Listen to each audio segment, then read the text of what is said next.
Romy Chang está con nosotros para hacerle preguntas sobre el caso. Siempre es un placer, Romy. ¿Cómo estás? Hola, Cristian. Adelante, Gracias. por favor. Gracias. Romy, a ver, lo primero que te planteaba o que comentaba sobre el caso de Jorge Barata y lo que habría dicho José Domingo Pérez y luego como argumento de defensa Rafael Vela. Es decir, bueno, en ese momento todavía no sabíamos que la jueza había decidido, pero claro, había sido el propio José Domingo Pérez quien había pedido se le revoque el acuerdo. ¿Tiene sentido esa argumentación? Es decir, haber pedido y haber anunciado que viene, pero al mismo tiempo el año pasado haber pedido que se le revoque el acuerdo sabiendo que eso conllevaría que no declare ni en este juicio ni en otro. No, no tiene ningún sentido desde el punto de vista estratégico. Pero en realidad, Cristian, yo creo que hay algo más grave, porque incluso trayéndolo a declarar, no consigue mucho para acreditar el delito de lavado de activos, que es el gran problema. Yo ya la verdad no sé si, como tú dices, es un tema de show mediático o a lo mejor es un tema de desconocimiento de qué es lo que se necesita probar para acreditar el delito de lavado de activos. Porque Barata nunca ha dicho, y ellos no han negociado en su acuerdo de colaboración eficaz que él lo diga, que el dinero que aportó venía de fondos negros. Él lo que ha dicho es, pagaba coimas, sí. Yo daba donaciones, sí, yo aportaba dinero, sí, pero nunca ha dicho, y el dinero que di era producto de narcotráfico, era producto de lavado no sé, trata de personas. No, él lo que ha dicho es, eso venía de mis ganancias, de mis contratos. Claro, o sea, yo pagaba coimas para obtener un contrato, pero luego lo que ganaba por realizar la obra, eso no es ilícito. Eso es parte de mis ganancias, de mis utilidades. Solamente que yo tenía una cajita para poder asegurar seguir ganando obras. Eso es lo que él le ha dicho. Romy, digamos, es una fina ironía que tú me digas que puede haber un desconocimiento de José Domingo Pérez, porque, digamos, yo podría creer que efectivamente de José Domingo Pérez sí podría haber un desconocimiento. La prueba para ser juez y el rechazo del cual recibió podría probar eso, pero de Rafael Vela Barba como coordinador del equipo Lavajato, ¿también podrías creer que es desconocimiento o es mala fe? Es que ya, la verdad, yo no lo entiendo, porque incluso, además, fíjate, no contentos con eso, o sea, de no tener el caso sólido, que ya se venía comentando incluso eso a nivel de medios, ya varios especialistas habían dado su opinión sobre el asunto, incluye a todos los empresarios como testigos.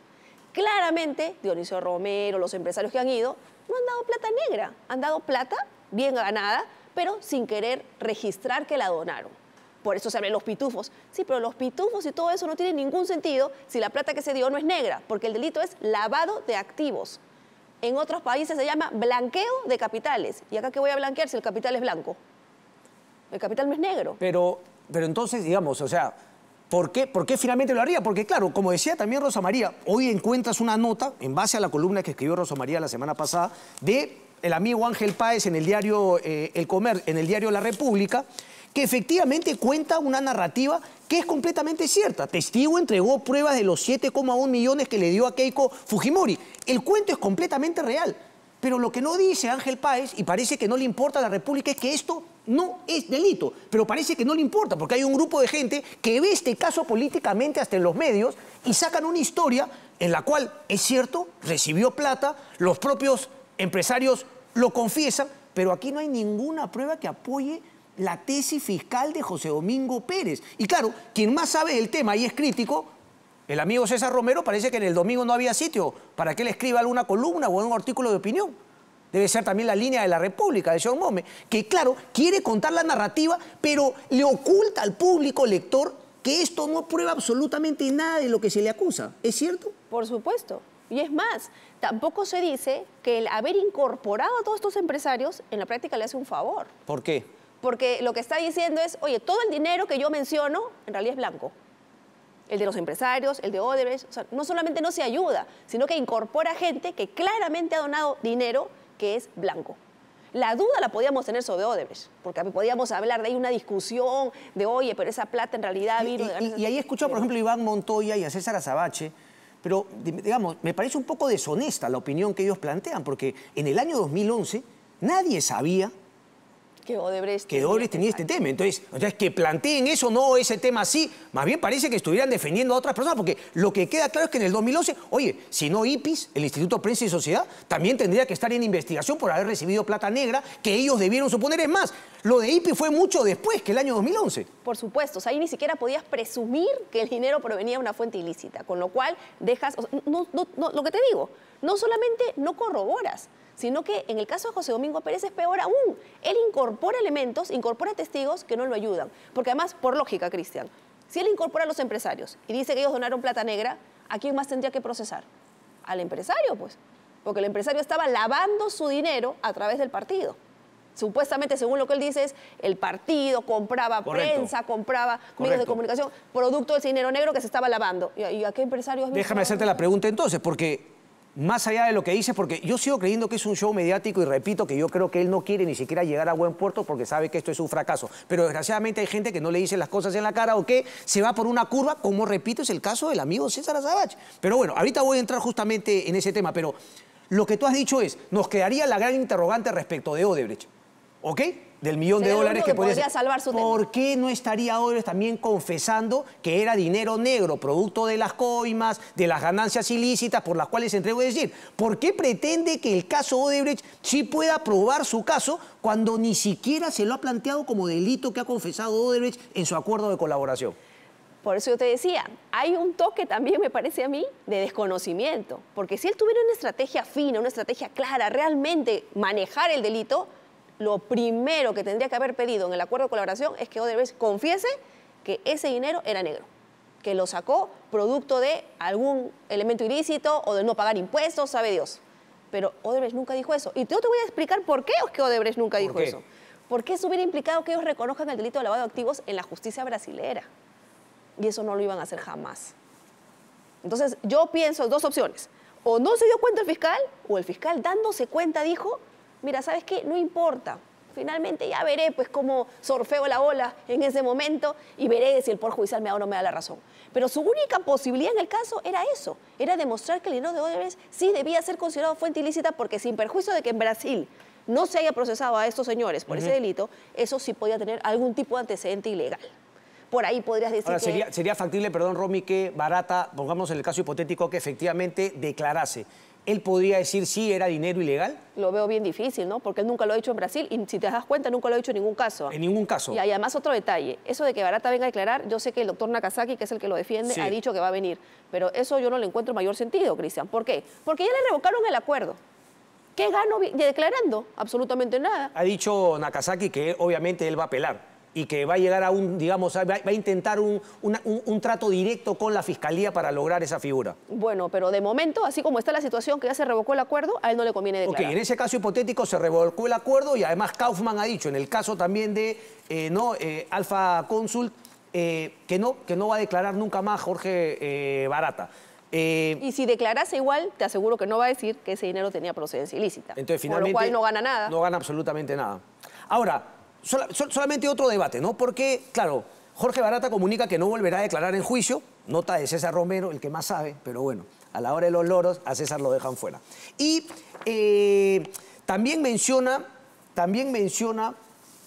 Jorge Barata comunica que no va a declarar en los juicios por corrupción y lavado de activos. Si es que finalmente se puede o no usar sus declaraciones, si es que ya no va a declarar y si es que ya se revocó el acuerdo. Entonces Rafael Vela plantea y dice, pero bueno, no dependemos solo de las declaraciones de Jorge Barata, dice. Y además, más allá de que no venga a declarar, podemos utilizar ya sus declaraciones, pondremos un video, leeremos las declaraciones. ¿Es eso factible o no es factible? Y te planteo la duda, porque el abogado Julio Espinosa ha dicho que, según el artículo 481.1 del Código Procesal Penal, si el acuerdo de colaboración eficaz se rechaza o desaprueba, anotación de él, léase revoca, las diversas declaraciones brindadas por el colaborador se tendrán como inexistentes.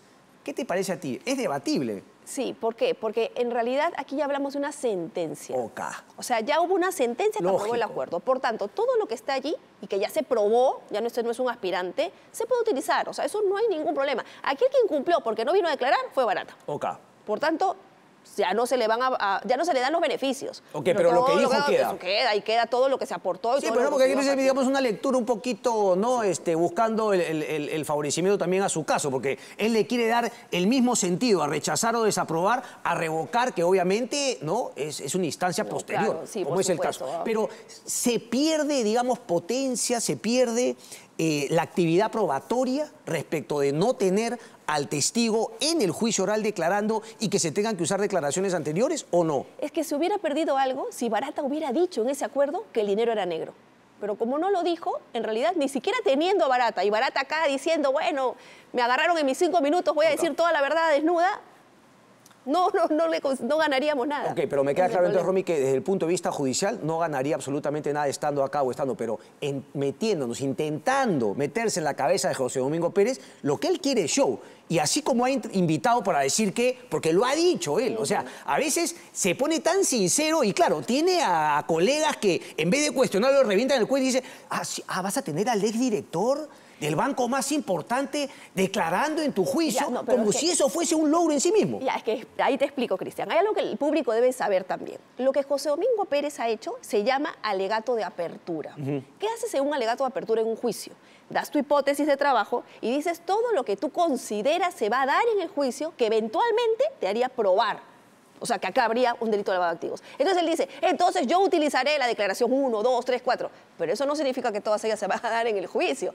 Por ejemplo, podría ocurrir que las magistradas, y dicho sea de paso, ahí hay gente muy capaz, digan, perdón señor, pero ¿cuál es la utilidad de que usted me venga a traer acá 5 empresarios que está clarísimo que el dinero es blanco? No me sirve, irrelevante, que no vengan. Y puede decir prescindir de las declaraciones. Ahorita quiero llegar a eso, ¿no? Porque ahí yo también lo he comentado más de una vez y también lo escribían, ¿no? Algunos especialistas, ¿no? Entre ellos César Azabache, pero a mí lo que me llama la atención es que no le ponga nombre y apellido a los responsables, porque así como lo dijo Rosa María, esta responsabilidad también es de los jueces. Y hablemos directamente, ponme la foto, por favor, porque hay que recordarlo con foto y todo, al juez Víctor Zúñiga Urday, que fue el que tuvo el control de acusación y finalmente, Romy, no controló absolutamente nada. ¿Cuál es tu opinión? ¿Quién tiene la responsabilidad de que haya llegado esta tan mala acusación a la sala colegiada? Ahí está el amigo, no, porque algunos dicen, ay, le pesó mucho. Ay, yo soy consciente del esfuerzo que ha hecho Víctor Zúñiga Urday. Bueno, si hiciste el esfuerzo, igual fracasaste. Hay que decir las cosas con su nombre, porque si no, viejo, ¿de qué vamos? Romy Chan, tu opinión al respecto. Mira, ¿qué es lo que pasa? En el Perú tenemos un gran problema y además un error, creo yo, en el que no solamente ha incurrido este juez, sino que incurren todos los jueces. El control de acusación significa que el fiscal presenta su tesis del caso, su hipótesis, todo lo conseguido hasta el momento, y el juez debe revisarlo. Pero el Código Procesal no dice en ninguna parte que si el fiscal cometió algún error, no supo explicar bien qué consiste su caso, o está incompleto, se lo pueda devolver para que subsane. Eso no lo dice en ninguna parte. ¿Y qué pasa? Que los jueces, producto de la deficiencia que teníamos a nivel del Ministerio Público, porque el código era nuevo, porque dicho sea de paso, y esa es la verdad, tenemos muchas universidades que realmente no forman abogados y esos muchos van a ser fiscales. Entonces, claro, ¿qué hacen los jueces? Caramba, pero si yo aplico esto, no voy a aprobar ninguna acusación. Entonces, la devuelvo para que la subsanes. ¿Pero qué? Devolvían 1, 2. Yo he tenido casos donde se han devuelto 10 veces, 20 veces la acusación. Y le dan, recorrige, mira, te equivocaste, no dijiste el delito, oye, este delito no se puede dar, y así lo iban corrigiendo. Y eso, Cristian, en realidad es una mala práctica, porque tú ahí, ¿dónde está la igualdad de armas? Tú le estás dando al fiscal la posibilidad de corregir, es como que el examen tú se lo devuelves para que, con un puntito más. Ahora, mira, no apruebas, otro más. No, lo que tendría que pasar ahí es, oye, perdón. Anda, revisa el capítulo 20 y me traes otra vez la respuesta del examen para aprobarte. Es eso lo que se hace con la devolución de la acusación. ¿Qué pudo haber hecho el juez Víctor Zúñiga Urday? Se pone los pantalones y dice, desaprobada tu acusación, archivo el caso. No va, no le veo consistencia. Pero eso no lo hace ningún juez y no hay que echarle solamente la culpa al doctor Zúñiga, porque ningún juez hace eso. Ni en Lima, ni en provincia, nadie. Todos dicen, no, hay que darle la oportunidad al Ministerio Público porque está muy sobrecargado. Y eso no es correcto, porque eso genera trabajos mediocres. Eso genera que el fiscal no esté pensando en, oye, si no la hago aquí, no la hago. No, esté pensando en, no importa, si me equivoco me lo devuelven. Pero, o sea, eso es una desigualdad de armas tremenda. Tremenda. Y yo creo que ahí el Congreso debería intervenir. Con una ley que lo precise. Pero ¿qué es eso de que, bueno, yo te lo devuelvo para que finalmente no, y los defiendo? Porque ya no hablemos, repito, del caso Keiko Fujimori, que tiene todo este matiz político, etcétera, sino hablemos finalmente de cualquier otra persona que esté en esta situación y el fiscal tiene la posibilidad abierta de corregir. ¿Por qué el juez no lo finalmente...? Porque no es esa la práctica que sigue el Poder Judicial. Yo sí creo que ahí debería haber ahí deberían estar los congresistas, sacando una norma que diga, perdón, por último, se subsana una vez, pues ya, te doy el chance para que una vez subsanes. Pero yo he tenido casos, Cristian, en donde se ha subsanado o han pedido la subsanación 10 veces. A la ya 11ª vez vino el fiscal y dijo, a ver, señor fiscal, ¿no se da cuenta que no hay posibilidad de subsanar esto porque esto no es delito? Dice, bueno, en todo caso, señor juez, ya si usted archiva, ya yo lo dejo a su consideración. O sea, al final dice, sí, pues, tienes razón, me he equivocado, pero 10 veces, ahí me tiré 2 años. Entonces, en este caso, eso es lo que estaba pasando, que ya había devuelto como 11 veces, 10 veces. Creo. ¿No tenía la capacidad el juez Víctor Zúñiga de decirle, oiga, señor fiscal, poner acá 1000 y tantos testigos y usted, señores, defensa, tener otros 800? Esto es una locura que yo no puedo aprobar. ¿Él podía hacer ese tipo de observaciones? Sí, por supuesto. Pero tampoco los hizo, Romy, y eso no es un tema del sistema y de que finalmente así, o sea, él pudo haberse puesto los... Ok, si no quería finalmente tirar el caso, ¿no? A cero, por lo menos debió corregir y no dejarles este bodrio a este colegiado con la posibilidad además de que el juicio se declare su nulidad en 1, 2, 3 años. ¿Tú crees que eso pueda pasar? No, y no solamente eso, Cristian, sino, a ver, te lo pongo así clarito, sin importar el personaje que esté detrás. Okay. Yo sé que hay gente que ha criticado porque piensa que estoy ayudando a los personajes. No, te digo lo que ocurre jurídicamente. ¿Qué pasa si más adelante se detecta algún tipo de nulidad y todo regresa? Ya, ahí ya vamos a estar como en unos 5 años más, probablemente ya con nuevo presidente y todo. Ok. Y lo que ya ha dicho el Tribunal Constitucional, caso Chacón... Sí, 5 años. Oye, hay un plazo razonable, ¿ah? Tú no puedes tener una persona, sea quien sea, procesada 10, 20, 30 años, porque el estado natural de una persona no es estar procesada, sin definición de si es culpable o inocente. Entonces, en ese caso, perdón, pero se acaba. Ya no hay más proceso. Entonces, lo que va a terminar eventualmente pasando en este caso es que recurran a la justicia constitucional y la justicia constitucional diga, oye, ya no, ya... Perdóname, entonces ya no sería ni siquiera una nulidad en la cual se vuelve a foja cero y se empieza, sino que la justicia constitucional dice, oigan, ¿sabe qué? Esto, piña, se te acabó tu plazo para poderlos investigar y llegar a una sentencia en un juicio. Y pronúnciate ahora con lo que hay. Por judicial, pronúnciate con lo que hay. Y claro, como lo que hay es, ya te has dado cuenta que es lo que hay. Nada. No hay nada, se archiva. Y entonces ahí José Domingo Pérez tal vez salga a decir, si aún sigue en el cargo, ¿cómo es posible? El Tribunal Constitucional ha impedido que sea justicia. No.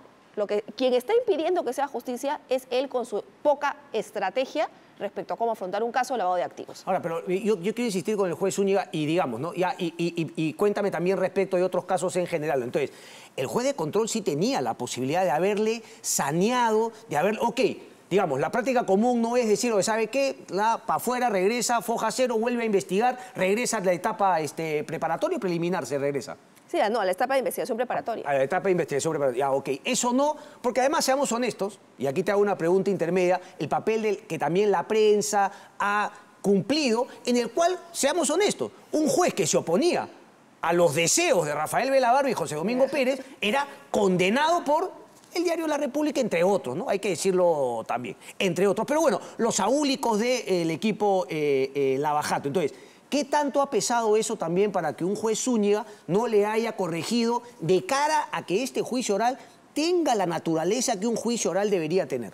Yo creo que también ha pesado mucho, ¿no? Porque, por ejemplo, si el juez hubiera hecho observaciones sobre el tipo de testigos, ya hubieran saltado diciendo, me están impidiendo probar el delito. Entonces, Fujimorista, le hubiesen dicho. Entonces, probablemente en ese contexto el juez ha dicho, bueno, ok, como la práctica judicial es que le doy las miles de oportunidades que tenga para subsanar, buscaré que por lo menos subsane lo más posible la imputación. Claro, la defensa igual ha dicho, insuficiente. Y fíjate, lo que ha hecho este colegiado no ha sido, me voy a pronunciar por eso, que, ojo, este colegiado también ha dicho, miren, ¿saben qué? Voy a ver esto al final. A ver, trae José Domingo Pérez. ¿Qué tienes? Ok, déjame hacer esa pregunta, porque yo se lo pregunté a Juliana Loza la semana pasada. Entonces, digamos, fue correcto, creo yo, cuando el colegiado le dice a José Domingo Pérez, oye, no me vengas con vainas que yo tengo que revisar estas observaciones. No me vengas que no hay nada que revisar porque se van a mostrar las pruebas. Pero una vez que acepta el pedido de la defensa, dice, bueno, no al lugar, esto no va a nulidad. ¿Crees tú que debió plantearse la nulidad del juicio? Es que, a ver, si hubieran planteado la nulidad, Cristian, esto no hubiera acabado nunca. Hubiéramos regresado a la etapa del fiscal. O sea, yo creo que al final la sala lo que ha dicho es, oye, tiene que haber, y porque sabe la decisión de Chacón, porque sabe lo que se viene a futuro. Entonces, lo que ha dicho es, miren, con lo que hay, empecemos. A ver, dame tus alegatos de apertura. Y probablemente no nos sorprenda que esta sala empiece a decir y a recortar testigos, a recortar personas que son irrelevantes para el caso. De hecho, ya lo está planteando, pero claro, la nota que se planteaba era que, digamos, se lo iban a pedir tanto a la Fiscalía como a la defensa. ¿Es así o el colegiado puede imponerlo. Puede imponerlo. Puede pedirlo y si no le hacen caso, o sea, si no aceptan la sugerencia, puede decir, bueno, lo siento, para mí no es relevante esto y punto. Como pasó con Barata, ¿te acuerdas? La jueza, que además es la misma jueza que ahora integra este colegiado, sí, a la tercera dijo, a ver, no vino, prescindimos del testigo. No, pero ¿cómo van a prescindir? No, no me importa. Porque además, en el fondo ya sabe, yo creo, que no le aporta mucho para el tema del lavado de activos. Porque nunca ha dicho que el dinero sea ilícito. Prescindo. Entonces, aquí me queda clarísimo que va a pasar igual. Pero nuevamente el reclamo, el apoyo mediático, en el sentido de acrítico y simplemente por ideología, odios, etcétera. Y claro, por ahí los colegiados se pueden también asustar de que les caiga una avalancha, ¿no? Un apanado y finalmente reculen. Aunque ya han planteado, hay una nota de César también, que ya han planteado que van a pedirle a la defensa y obviamente a la Fiscalía que reduzca ese número. Pero, como tú bien dices, lo pueden pedir y si no hay una respuesta positiva, lo pueden exigir. Sí, por supuesto, porque si es irrelevante, ¿para qué? No lo necesito, ¿no? Y sobre todo cuando ya dijeron, oye, no es que no haya nada por aclarar, yo sobre esto me voy a pronunciar igual más adelante. Ya, pero sería una locura y, digamos, sería un buen momento también de probar si es que en verdad quieren llegar al fondo, si es que en verdad creen que esa acusación puede tener una sentencia condenatoria o lo que están queriendo plantear es simplemente un show de largo plazo. Mira, porque, claro, porque para que los jueces, ellos tengan que decir quién sí y quién no, es un poco, digamos, más complicado que sean las propias partes quien hagan una depuración, obviamente dándole prioridad a los que ellos creen serán mejor para sus intereses jurídicos. Por supuesto, pero el asunto acá con la sala es que, ojo, ellos no están buscando llegar a una sentencia condenatoria. Lo que están buscando es que se acabe el caso. Ah, los jueces, claro. Claro, los jueces no, claro, yo lo decía eso. por los fiscales. Ah, no, es que yo creo que en el caso de los fiscales, desde el momento que uno escucha el alegato de apertura de José Domingo Pérez, es un alegato que no está planteado en lo jurídico. No tiene ningún viso jurídico. Era totalmente político, antitécnico, mediático, como tú dices. O sea, yo no veo carne jurídica ahí. ¿En qué momento dijo que el dinero era negro? No lo dijo nunca. Lo que decía es que Fujimori... ¿Qué tenía que ver eso con el caso? Absolutamente nada. Entonces, yo sí creo que hay un afán de protagonismo que siempre ha habido, o sea, siempre ha habido. Que todos lo sabemos, ¿no? Pero vamos a ver hasta dónde la sala, que además, dicho sea de paso, yo quiero creer en esa sala porque los magistrados que están ahí han sido siempre y se han caracterizado siempre por ser muy correctos y por saber derecho. Y hasta yo creo que perdón. va a pasar que lo van a empezar a cortar y no le van a permitir ese show. A ver, el protagonismo no está mal, no seamos honestos. O sea, todos los procuradores para el caso Fujimori, empezando por José Ugaz, les encantaba el protagonismo y han hecho de ello también una carrera exitosa como abogado. César Alzabache, Ronald Gamal, pero lo que no se puede aceptar es que el protagonismo le gane al fundamento jurídico, que es claramente lo que parece sucederle a José Domingo Pérez y Rafael Velabarba. Además, recuerda que los fiscales son defensores de la ley. Los fiscales no son una parte que busca así a toda costa condenarte. ¿Y eso te parece que es el caso? Yo creo que aquí está pasando un poco eso. Se ha perdido la perspectiva, ¿no? Ok. Déjame preguntarle porque en verdad, digamos, no, por más que yo siento que hay una responsabilidad, tampoco le quiero tirar todo a José Domingo Pérez y a Rafael Vela, porque para mí el gran titiritero sigue siendo la empresa Odebrecht, Romy. Y aquí quiero llegar, ¿no? Porque lo de César Nakazaki me parece que es alucinante. Dice, y ya que ha vuelto Rafael Vela y están completos en el equipo especial, lo que intentaré provocar, aparte del recurso a través de la negociación del trato directo, es que se reflexione qué beneficia más a los casos Lavajato en este momento. Y él se pregunta, revocar el acuerdo de Barata y que eso genere una reacción de cadena y de repente ningún ejecutivo de Odebrecht termina declarando como testigo, no creo que se quiera eso.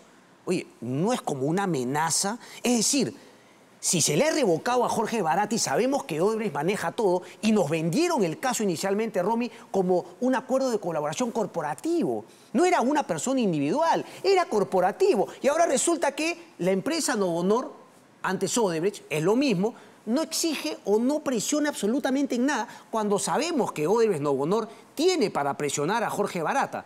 ¿No debería la Fiscalía, en un caso de dignidad o de poder llegar, digamos, a la justicia, que es lo que ellos deberían buscar, revocarle el acuerdo también a la empresa Odebrecht y empezar por lo menos a quitarle la plata que todavía cobra en peajes? Es decir, cambiar la estrategia y presionar a la empresa Odebrecht para que esto cambie o por lo menos la acusen y ya no tengan estas bollerías que claramente han tenido. Bueno, ojo, jurídicamente tampoco es que tú puedas decir, ok, entonces, como me des plata voy a sacarla del peaje. O sea, no es tan directo. Pero sí creo que definitivamente la Fiscalía como institución, en todos los casos, tendría que hacer una revisión sobre si realmente le conviene o no ese acuerdo. Yo no creo que sea como dice tampoco el doctor Nakazaki, en el sentido en que, oye, sin el acuerdo vamos muertos. No me parece. Es más, el mismo Rafael Vela dijo, ¿te acuerdas? Oye, sí, hubo un problema en Brasil por el tema de la cadena de custodia que hizo que la justicia brasileña le dijera a Barata que no puede declarar sobre los codinomes, pero nosotros también tenemos otra fuente directa que ha venido al Perú sobre el tema de los codinomes. Bueno, eso lo han dicho, pero yo no sé qué tan cierto es Stefan Lenz, porque se le pidió en su momento, pero seamos honestos, ellos dejaron de lado a Stefan Lenz porque se entregaron en cuerpo y alma a Barata, a sus abogados y al acuerdo con Odebrecht. Recién ahora se han dado cuenta que tomaron una decisión incorrecta y me quieren sacar de las ruinas, ¿no?, de su ataúd a Stefan Lenz, cuando era atrás que debieron tener a Stefan Lenz como backup, porque Odebrecht es una empresa corrupta y se sigue portando como tal. Pero lo cierto es que hay cierta información que también se obtuvo por esa vía y que igual se va a poder utilizar. Entonces tampoco no es que, oye, sin Odebrecht no somos nada. Así como lo han vendido. ¿Qué pasaba? Recuerda cómo inició este tema. Y también hubo una presión mediática ahí. ¿Te acuerdas que al inicio estaba Hamilton? Sí. Y Hamilton dijo, oye, no, perdón, yo con 4 casos no te voy a hacer ningún acuerdo. Es cierto. Tú me das todo o nada, porque el acuerdo de colaboración eficaz implica eso. Verdad total. Tú te arrepientes y por tanto te arrepientes, pues, como buen pecador, dices todos tus pecados. No es que te digo solo 4, ¿eh? Entonces, no aceptaba. Y como no aceptaba, hay que recordar que muchas personas también empezaron a decir que se vaya Hamilton, no acepta, no cierra, y presionaban por el acuerdo. Y ya pues trajeron a alguien que lo iba a cerrar. Pero que lo iba a cerrar, mira qué costo. Este es el costo, pues. Es que yo sí creo que, digamos, la línea inicial era la correcta, pero al final claramente te das cuenta que son cooptados por Odebrecht y sus abogados y se vuelven prácticamente en abogados de la empresa. Sí, porque Odebrecht siempre puso sus condiciones, ¿no? Pero y la sigue poniendo, Romy. Y finalmente queda claro que eso de decir que la procuradora Silvana Carrión, que van a tomar algunas medidas contra Jorge Barata, eso es un chiste de mal gusto a estas alturas del partido. Es que o sea, no le va a no hay pasar nada que le puedan hacer a Jorge Barata. Para nada, él no puede ser extraditado. Lo peor que le puede pasar es una orden judicial internacional de captura, pero que no se va a materializar nunca, ¿no? Me queda claro que obviamente por el tema no le puedes quitar el tema de los peajes, pero sí podrías comenzar a embargar y finalmente si retiras el acuerdo, ¿no?, incluso le podrías devolver la plata que te ha dado como compensación y tú buscar otras maneras de cobrarte un monto mucho mayor. Pero sí podría la Fiscalía pedir la revocatoria del acuerdo de los otros funcionarios, lo podría pedir, sí, por en base a este incumplimiento de Jorge Barata. Sí, podría eventualmente Le hacerlo. preguntan eso a Rafael Vela, en una entrevista que no se le hace César, porque parece que no le da pelota a César, y Velabarba nuevamente pareciese que fuese el señor Aleman, el defensor de Odebrecht, y dice, ¿por qué a Odebrecht? No, porque el incumplimiento ha sido expresamente de Barata. No ha habido un incumplimiento de la empresa Odebrecht. La empresa en todo momento ha facilitado lo necesario para que Barata declare. La decisión de no declarar ha sido exclusivamente de Barata, y así lo ha hecho saber también la empresa Odebrecht, en la medida de que Odebrecht siga colaborando y no haya incumplido con sus reglas de conducta establecidas dentro del acuerdo, entonces no podría haber una responsabilidad en base a lo que decidió Jorge Barata. Oye, por favor. Es que, a ver, la empresa no tiene reglas de conducta, pues, porque la empresa es una persona jurídica, es un ente abstracto. Creo que eso está clarísimo, ¿no? Entonces, la obligación de la empresa es hacer que sus directivos vengan a declarar. No, pero Minero, tú te ríes no, por eso pues, igual que yo, porque sabes que esto es una vergüenza. Esta declaración es una vergüenza. Esta declaración no la haría mejor ni siquiera el abogado de la propia empresa Odebrecht. terrible, la verdad. Sin palabras. Quiero preguntarte, para ir terminando, Romy, por el caso de Ricardo Briceño, ¿no? No sé si has leído la entrevista que le hace en el diario El Comercio, pero bueno, ese tema. Y finalmente, a ver, ¿cómo se puede salir del uso y abuso del derecho, de la potestad que tiene un fiscal? Porque finalmente pareciese quedar claro. Más allá, digamos, yo iría un poquito más, ¿no? Porque lo que queda claro que él plantea que fue una campaña pro mercado, obviamente se dio en el contexto de una segunda vuelta entre Ollantumala, entre Keiko Fujimori. Obviamente, ante esa disyuntiva, Keiko Fujimori, digamos, era sinónimo de lo que él llama pro mercado, pero queda claro que aquí no había lavado de activos, no hubo entrega de dinero a Keiko Fujimori, sino que es una ojeriza, es decir, es un odio. O sea, esas cosas no son punibles, que un fiscal... ¿Se puede demostrar que el fiscal ha actuado fuera de la ley con una ojeriza indebida contra una persona?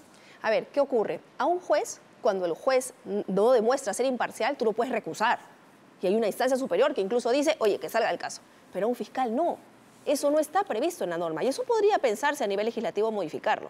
El fiscal ¿En no otras tiene que partes ser... del mundo puede ser así? Sí. El fiscal, ojo, no es que tenga que ser imparcial, porque no lo es. Claramente, él tiene una posición. Sí tiene que ser objetivo. No puede actuar contra ley, debe ser objetivo en defensa de la ley. Y cuando tú evidencias que un fiscal ya no es objetivo porque Para empezar, ha denunciado a los abogados del... A eso quería llegar ahorita, porque hay una columna también de UCD interesante. Claro, pero ¿te parece que no es abogados. objetivo y que eso debería tener una salida? Eso debería tener una salida, pero no la tiene. Entonces, lo único que puedes hacer es decirle al fiscal, por favor, señor fiscal, como veo que usted no es objetivo, apártese. Y si el fiscal no se aparta, piña. Porque no hay nadie que pueda resolver a instancias superiores. Nuevamente, hubo un juez en La Victoria que decidió que se debía archivar y sobreseer el caso de Briceño y finalmente, caso omiso de la Fiscalía Lavajato, de José Domingo Pérez, lo lleva a control de acusación y Zúñiga Urday tampoco dice nada, Romy. Sí, porque... ¿Pudo haberlo sacado? Pudo haberlo sacado. No, el juez. Es que, ojo, el control de acusación no implica que el juez pueda decir, ah, no, sobre este se queda. No es un archivo. El juez lo que sí puede hacer es decirle, oye, te lo devuelvo porque no va o sobreseimiento con todo. Ok, no puede, digamos, desmenuzar piezas y decirle, oye, esto es una locura. O está bien planteado o está mal planteado, pero no puede hacer la labor del fiscal, pues, porque entonces ahí se estaría poniendo en el rol del Ministerio Público. Ok, eso también lo ha planteado César Azabache, ¿no?, en una entrevista que ha dado, ¿no? Y es justamente lo que empezabas tú a comentar. Lo dice también Ricardo Uceda. El caso de Arsenio Oré, es decir, irte contra los propios abogados, que ha sido el caso también de Mateo Castañeda. Entonces, uno plantea, bueno, ok, sí, podría ser que un fiscal vea que uno de los abogados de las partes está actuando, obstruyendo la justicia, pero claro, lo correcto no es que ese mismo fiscal se encargue de investigar al abogado que está justamente peleando judicialmente contra ti, sino que sea otro fiscal. Claro. Pero eso tiene toda la lógica del mundo. Ahí hay un problema de objetividad, pues, evidentemente. Un problema de objetividad. Pero, sin embargo, se le pidió a Vela, se le pidió a José Domingo Pérez y los dos se negaron. Esto va a llegar, o creo que ya llegó al Tribunal Constitucional y los fiscales no se presentaron a la audiencia. Ni fue José Domingo Pérez. Pero, fíjate, aquí le van a dar la razón a Arsenio Oré y va a salir a llorar y a hacerse la víctima José Domingo Pérez y Vela. Es que deberían de darle la razón. Pero fíjate, todo esto pasa porque no existe una norma que permita a la defensa, o sea, que permita al que siente que no hay objetividad, pedirle a un fiscal superior que revise el caso. O sea, o pedir, o hacer algo, tener algún tipo de acción. Tienes que seguir todo el proceso constitucional, que es largo, y fíjate, por eso es que hasta ahora no se resuelve. Y es otra cosa, porque, repito, mucha gente por la pasión que despierta, ¿no?, Keiko Fujimori, aquí la verdad me he cansado, ¿no?, de cuestionar lo que es el fujimorismo, etcétera, pero bueno, siempre hay gente, ¿no?, que quiere tener esta postura. Me parece que hay varias cosas que se van a dar, que finalmente van a ir, digamos, tumbándose este castillo de arena que ha querido construir, repito, con apoyo mediático, José Domingo Pérez y Rafael Vela. O sea, el caso del TC de Arsenio Oré, y entiendo que hay otro de José Klimper, en la cual también lo denunciaron por unos delitos en la investigación, en el control de acusación, y ahora ha llegado a juicio oral por otros. Eso no puede ser, por ejemplo. Ahí hay un problema, ¿no? Ahí sí un problema por parte del fiscal, pero también en el control. Claro, control con 1000 testigos. O sea, eso sí era algo que el juez le debió corregir al fiscal. Claro, por supuesto. ¿Pero qué le pasó al juez Vigo? O desaprobar, ¿no? Claro, lo que pasa es que estás hablando de un mamotreto. O sea, ojo, también para que la gente lo entienda, ¿no? Cuando hablas de casos de esta naturaleza, es que a veces hay casos, Cristian, en el que una habitación no llega a contener la cantidad de expedientes que hay en el caso. Ya, pero Romy, cuando se cambió el Código Procesal, justamente lo que se buscaba era, digamos, hacer un caso similar a lo de los Estados Unidos, que ustedes han visto en películas, pero obviamente sin la figura de los jurados, pero en el cual, obviamente, en un plazo razonable de tiempo, y como decía siempre el amigo Rafael Vela, en un juicio oral, público y contradictorio, como le gusta, ¿no?, hablar, pero de eso no hay absolutamente nada en la acusación de su delfín José Domingo Pérez. No. Porque el público se va a perder, se va a marear, esto no va a durar un plazo razonable, de oralidad no tiene nada, porque la documentación va y va y va y va, y ahora ni siquiera están hablando de tener a los testigos, sino que quieren presentar documentos porque no tienen a los testigos. Es decir, nos han dado cebo de culebra. Sí, y eso, ojo, es importante ver este caso, porque esto mismo pasa, Cristian, en todo el Perú, con los ciudadanos de a pie, y que además no tienen dinero para pagar ese tipo de defensas. O sea, lo que pasa es que... Ese punto es importantísimo. Claro, lo que pasa es que en la actualidad... O sea, llegas al Poder Judicial y está frito. Es que, ¿sabes? Yo siempre digo, tienes que, en el Poder Judicial peruano, en el sistema judicial peruano, no solo el Poder Judicial, no basta con que tú tengas la razón. Porque un juez, podrías tú tener toda la razón del mundo, ser evidente, pero te pueden condenar. Eso se llama seguridad jurídica y eso funciona para las libertades personales y también para la libertad de las empresas. Porque en este país tú puedes tener la razón de tu lado, pero basta que tengas, ¿no?, las manijas adecuadas y finalmente la justicia no existe y se da el uso y abuso del derecho. Una última, Romy, para terminar. Va en paralelo al caso Cocteles, porque obviamente el antifujimorismo es muchísimo mayor al anti-ollantismo, nadinismo, nacionalismo, pero son casos que finalmente recogen el mismo concepto, lavado de activos en base a entregas de dinero en campañas electorales. ¿Qué tan vinculados está un caso con el otro? Es decir, si se declarase que no hay lavado de activos en el caso de Ollantumala, que está más avanzado y que además, digamos, es un poco más acotado que el de caso Cócteles, ¿puede tener una incidencia directa en el caso Cócteles? Definitivamente. Si el caso de Humala se archiva, casi estamos en un 98% de posibilidades que el de Keiko también se va a archivar. Si absuelven a Humala por esto, en el Keiko también, porque el fundamento es el mismo y el tema de los empresarios no cuenta. Y ahí como un dominó también aplicaría a los otros partidos en los cuales también se recibió el APRA, PPC, etcétera. Por supuesto. Por eso el caso de Humala es tan emblemático, porque justamente lo que se resuelva ahí va a marcar un derrotero en lo que viene. Pero nuevamente, digamos, no, la figura mediática le hemos puesto el ojo indebido, porque claro, el de Humala es el que hay que seguir, porque ese es el que va a marcar el derrotero de los que vienen detrás, por más que obviamente los otros sean mucho más llamativos, mediáticos, politizados, si se quiere. Claro que sí, por supuesto. Ese es el caso realmente a seguir. Interesante. Romy, un placer como siempre. Muchas gracias.